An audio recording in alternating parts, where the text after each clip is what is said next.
Alors Michel, peux-tu nous parler des logements en location? C'est mon sujet favori après la santé.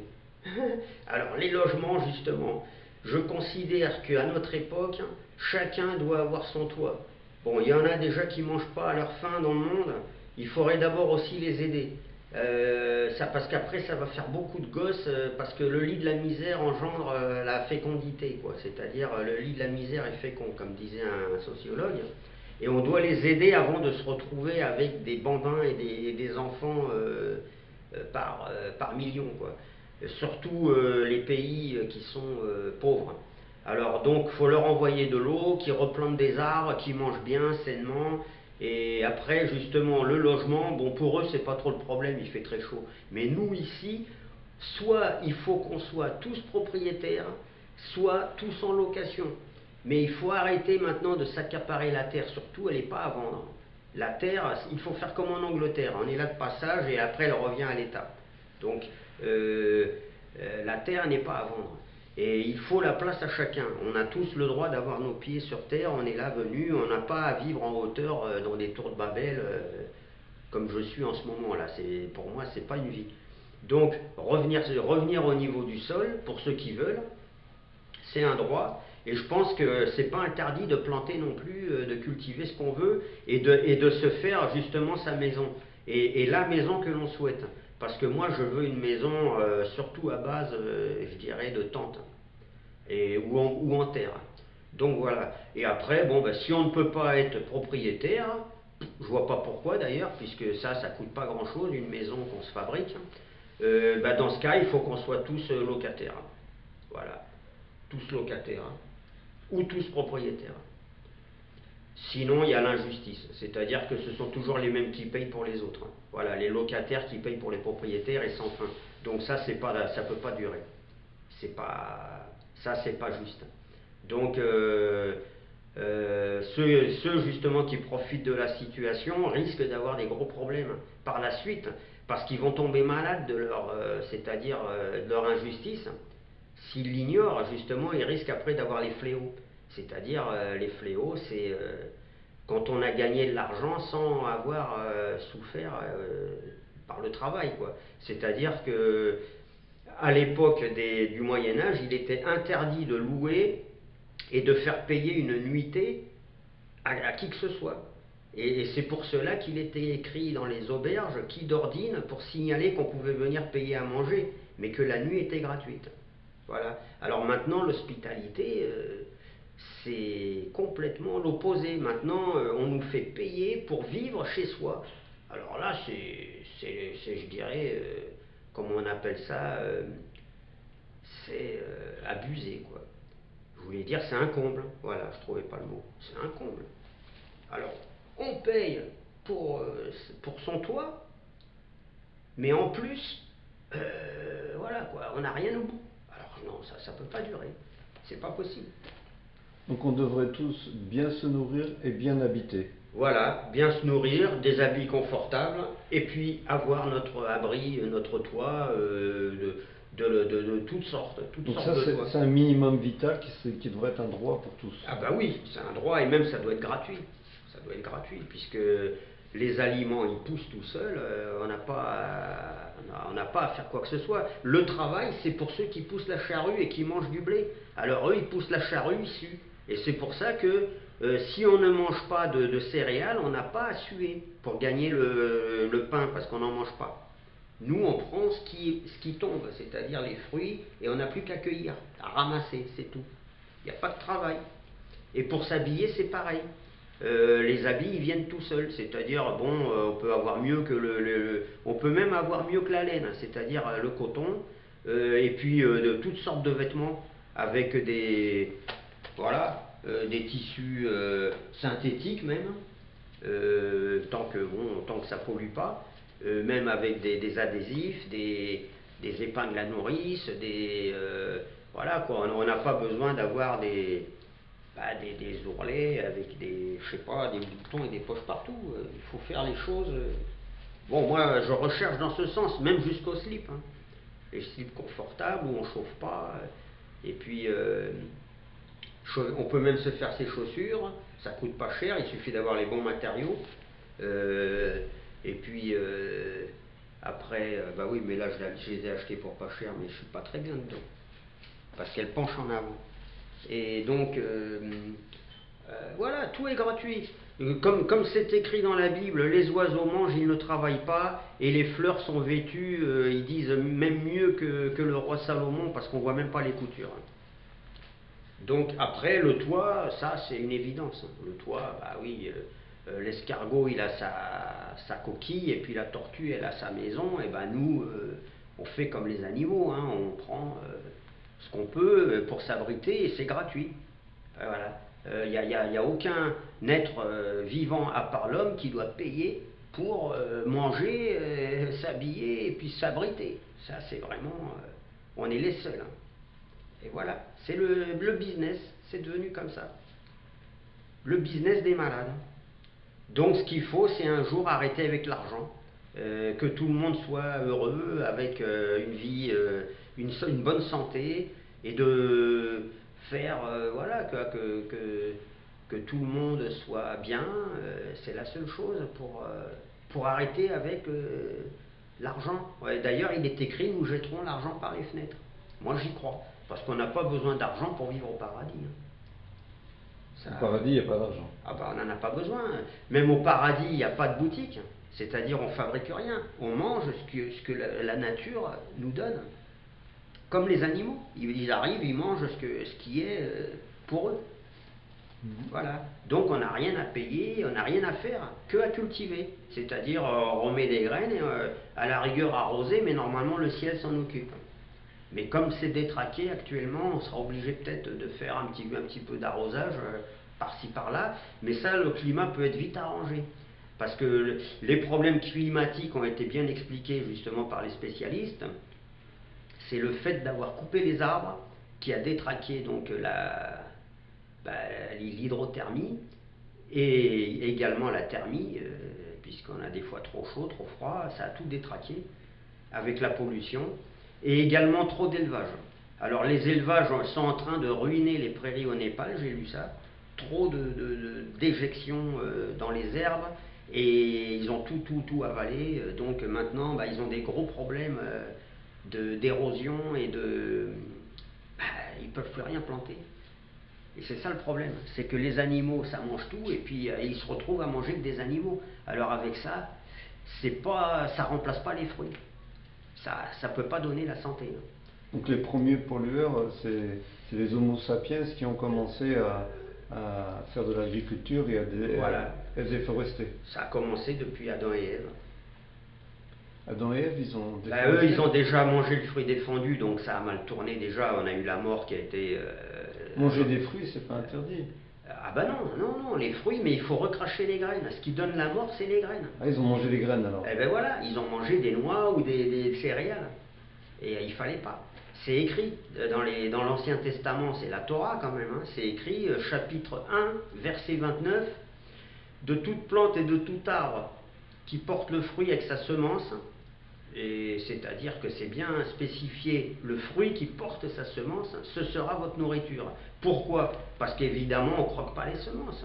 Les semences, on les recrache. Sinon, si on les avale, elles ressortent telles quelles par l'aisselle. Mais on ne les broie pas pour en faire de la nourriture, comme le pain, le blé et toutes les céréales. C'est-à-dire que tu peux manger le fruit, mais pas sa semence. Exactement. Et voilà, et là, on se sent bien.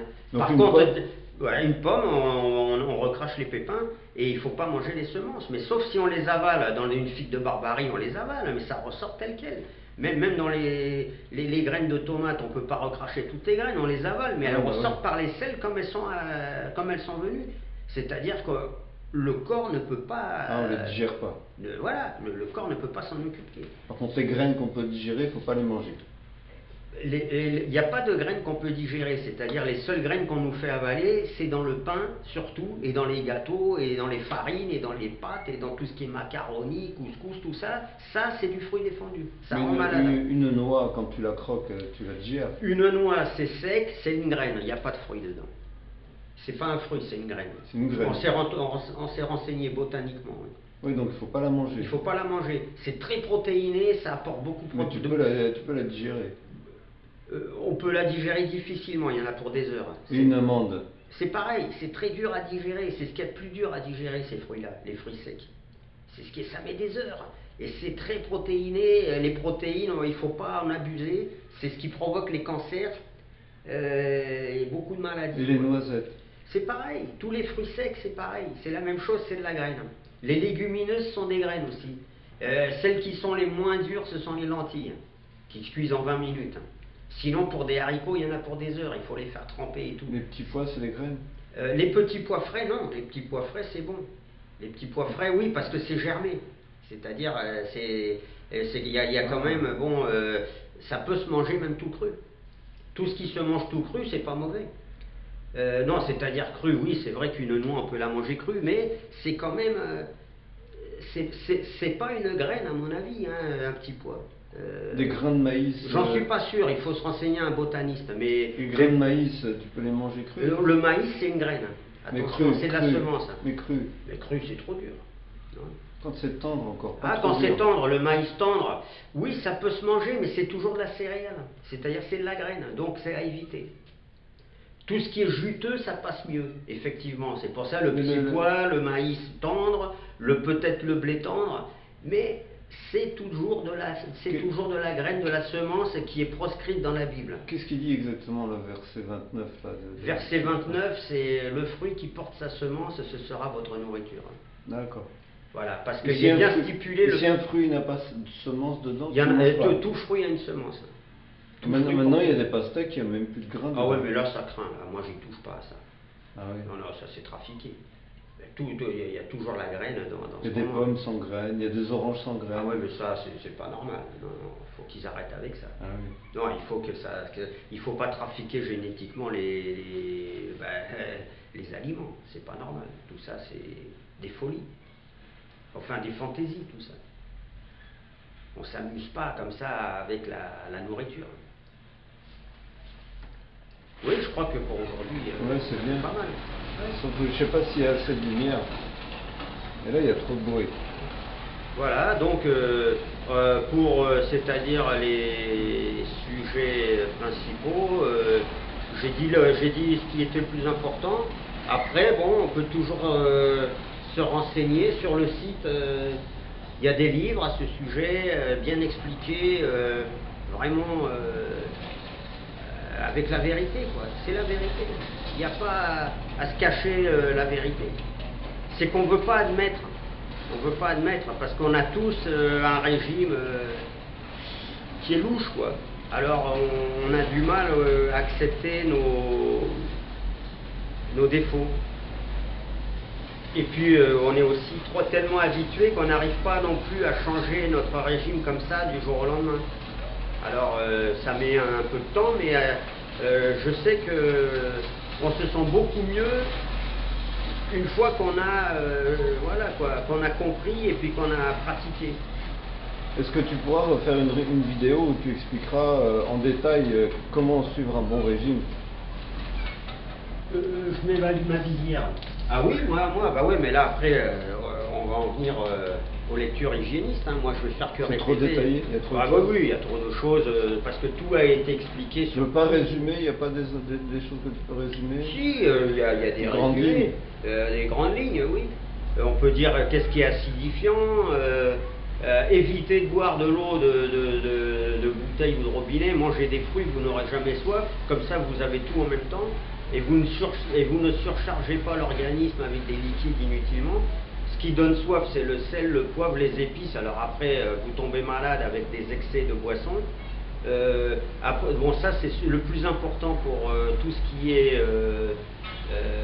les liquides. Après, pour les solides, la base, c'est l'acidité, c'est-à-dire tout ce qui est acidifiant, la viande, le poisson, les œufs, le fromage, les laitages, les céréales, tout ce qui est raffiné, tout ça c'est acidifiant, même un peu ce qui est cuit. Voilà. Oui, c'est toujours un peu acidifiant. Et on y perd beaucoup dans le cuit, il vaut mieux le cru. Mais on peut toujours faire des pommes de terre à la place du pain ou faire cuire des bananes si elles sont toxiques et qu'elles ont été gazées, si on les cuit pas trop. Mais sinon, le régime acidifiant à éviter, donc tout ce qui est alcanisant, c'est fruits et légumes. Et comme ça, on ne fait pas d'acidose. C'est-à-dire que le sang ne pompe pas le calcium dans les dents et les os et ne fait pas de dépôt de déchets dans tous les organes et dans toutes les articulations. Voilà, qui provoque l'arthrite et tous les encrassements de partout. C'est écrit dans les revues. On voit dans les radios, on est tout blanc autour des artères, autour de tous les organes. C'est du déchet, le sang qui s'est débarrassé des déchets après avoir pompé les bases alcalines de tout le corps pour l'équilibre acido-basique. Mais ça c'est expliqué, c'est très simple. L'équilibre du sang, c'est simplement qu'il faut que le sang reste toujours ni trop alcalin ni trop acide, sinon on risque d'en mourir. Ça s'appelle le pH. Et le pH, voilà, il est à 7,45. Donc légèrement alcalin. Au-dessous de 7, c'est acidifiant. Et si on descend un petit peu en dessous de 7,45, on risque de mourir. Donc le sang équilibre tout le temps par rapport à ce qu'on lui met dans le ventre, puisqu'on fabrique le sang avec ce qu'on met dans notre système digestif, ça passe par les intestins, à travers les parois, voilà quoi, les parois intestinales. Et si justement on a un régime acidifiant, bah, ça provoque toutes les maladies.